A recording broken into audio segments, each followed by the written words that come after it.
त्रिभिर्गुणमयैर्भावैः एभिः सर्वम् इदं जगत् मोहितं नाभिजानाति मामेभ्य परमव्ययम्।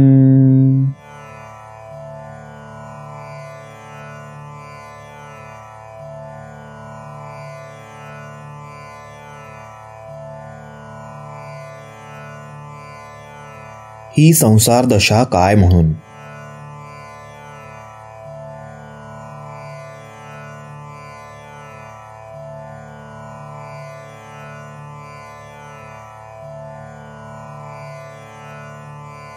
श्री रामकृष्ण केशव वगैरेंना उद्देशून म्हणाले, बंधन आणि मुक्ती दोहोंचीही कर्त्री तीच. तिच्याच मायाप्रभावानं संसारी जीव कामकांचनाच्या खोड्यात अडकलेल्या दिसतात आणि तिची दया होताच परत मुक्त देखील होतात.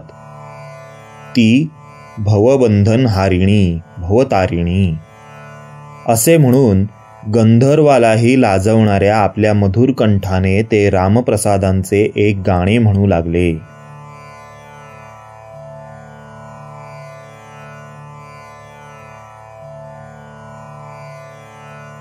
त्याचा भावार्थ असा: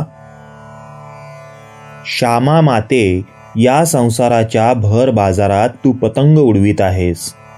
आशारूपी वाऱ्याने ते खूप उंच उडतात, पण ते मायारूपी दोरीने पक्के बांधलेले आहेत. त्यांचे आकार मानवी सांगाड्यासारखे असून त्यांच्या शेपट्या त्रिगुणांनी बनवलेल्या आहेत, पण त्यांच्यावरील नक्षीकाम वगैरे केवळ शोभेसाठीच आहे. त्यांच्या दोऱ्यांना तू विषय वासनारूपी मांजा लावलेला आहेस.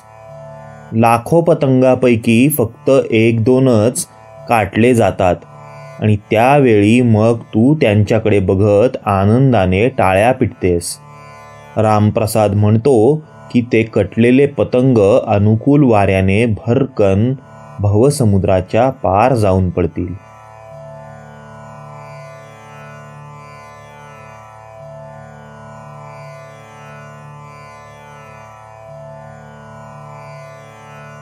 श्री रामकृष्ण पुढे म्हणाले, ती लीलामयी हा संसार तिची लीला.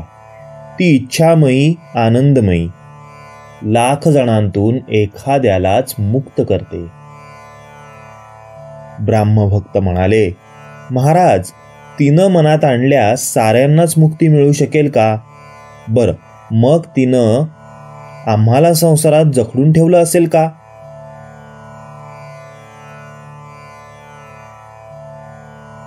श्री रामकृष्ण म्हणाले, इच्छा तिचीच इच्छा की हे सारं घेऊन खेळ खेळावे.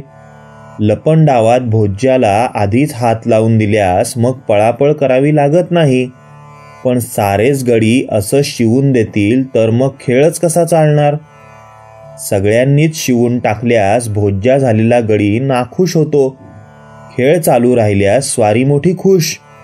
म्हणूनच लाखांमधून एखादाच पतंग काटतेस आणि हसून टाळ्या पिटतेस. सर्वच जण यावर आनंदित होतात. तिनं मनाला डोळ्यानं खुणावून सांगून टाकलं आहे की जा, आता जगात फिर, जा. मनाचा बापड्याचा काय दोष? तिनं परत दयाळू होऊन मनाची गती फिरवून दिली तरच विषय वासनेच्या तावडीतून सुटका व्हायची. तेव्हा मग फिरून तिच्या पादपद्मी मन लागेल. श्री रामकृष्ण संसारी जीवाचा भाव स्वतःवर आरोपित करून जगन्मातेवर रागाचा आव आणून गात आहेत. त्याचा भावार्थ असा: जगन्माते, मला अत्यंत दुःख होत आहे ते याचंच की प्रत्यक्ष तू माझी आई असून मी स्वतः जागा असताना सुद्धा माझ्या घरी चोरी व्हावी. कितीदा तरी मी निश्चय करतो की तुला आळवीन, परंतु ऐनवेळी मला त्या साऱ्याचा विसरच पडतो. हे असे का होते याचे कारण मात्र मला पुरेपूर कळून आले आहे. हा सारा तुझाच खेळ, ही सारी तुझीच लबाडी. तुला मी काही देऊ शकलो नाही हा काय माझा दोष? जर तू मला काही देणार नाहीस तरी मी तुला परत कुठून आणून देणार? तुला कुठून काही अर्पण करणार, कारण मी तुला जे काही देणार ते तुझ्याचकडून मिळालेल्या गोष्टींमधून ना. यश, अपयश, कडू, गोड सारं काही तुझंच ना. हे सारं जग म्हणजे तुझाच खेळ, तुझीच लीला. मग या खेळाच्या रंगाचा भंग तू का बरे करतेस? रामप्रसाद म्हणतो की तू मला हे मन दिलं आहेस नि तूच परत डोळ्यांनी खुणावून त्याला जगात शिरून भोग भोगण्याचा आदेश दिला आहेस. आणि हे जगदंबे, म्हणूनच तर मी तुझ्या ह्या कप पदार्थ दुनियेत दुःखालाच सुख समजून असत्यालाच सत्य मानून हीनदीनपणे वणवण भटकत आहे. श्री रामकृष्ण म्हणाले, तिच्याच मायेनं मोहून माणूस संसारी झाला आहे. रामप्रसाद म्हणतात, तू मन घडवून त्याला डोळ्यानं खुणावून जगात भटकायला लावलं आहेस.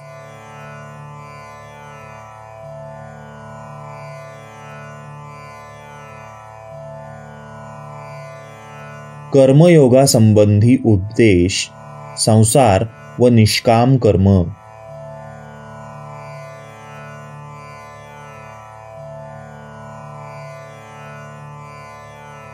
ब्राह्मभक्त म्हणाले, महाराज, सर्वस्वाचा त्याग केल्याखेरीज काय ईश्वराचं दर्शन घडणारच नाही?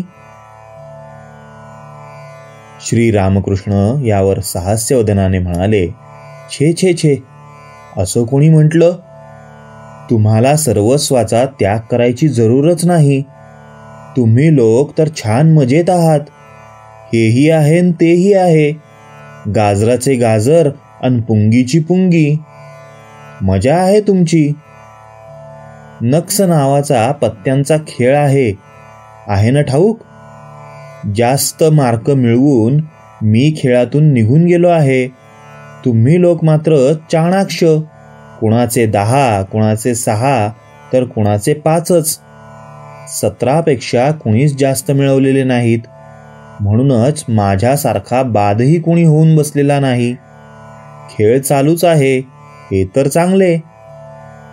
खरंच सांगतो, तुम्ही लोक संसार करीत आहात यात काही सुद्धा वाईट नाही.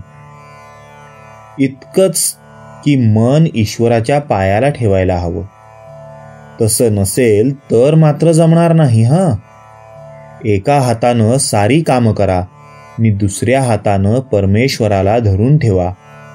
काम संपल्याबरोबर दोन्ही हातांनी त्याला कवटाळा. सगळा मनाचाच प्रश्न.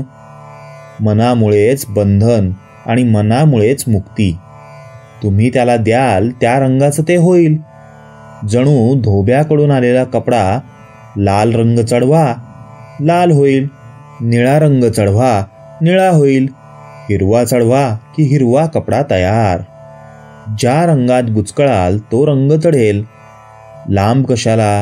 हेच पहा ना, कुठं थोडंसं इंग्रजी शिकला की लगेच इंग्रजी शब्द तोंडात यायला लागतात. फूट, फाट, इट, मीठ अन पायात बूट, शीळ घालत घालत गाणं, सारं आलंच त्याबरोबर. त्याचप्रमाणे एखादा पंडित संस्कृत शिकेल तर लागलीच श्लोकावर श्लोक सोडू लागेल.